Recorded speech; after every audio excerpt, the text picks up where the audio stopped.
2ನೇ ವರ್ಷದ ಹುಟ್ಟುಹಬ್ಬದ ಸಂಭ್ರಮ. ಚಿತ್ರದುರ್ಗದ ಜೋಗಿಮಟ್ಟಿ ಅರಣ್ಯದಲ್ಲಿರುವ ಆಡುಮಲ್ಲೇಶ್ವರ ಕಿರುಮೃಗಾಲಯದ 2 ಮುದ್ದಾದ ಕರಡಿ ಮರಿಗಳಿಗೆ 2ನೇ ವರ್ಷದ ಹುಟ್ಟುಹಬ್ಬ ಆಚರಿಸಿ ಅರಣ್ಯ ಇಲಾಖೆ ಅಧಿಕಾರಿಗಳು ಮಾನವೀಯತೆ ತೋರಿದ್ದಾರೆ.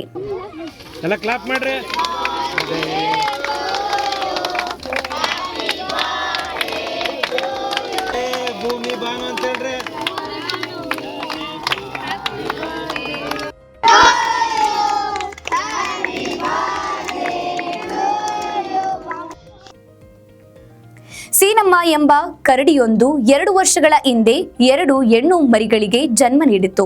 ಅವುಗಳಿಗೆ ಬಾನು, ಭೂಮಿ ಎಂದು ನಾಮಕರಣ ಮಾಡಿದ್ರು.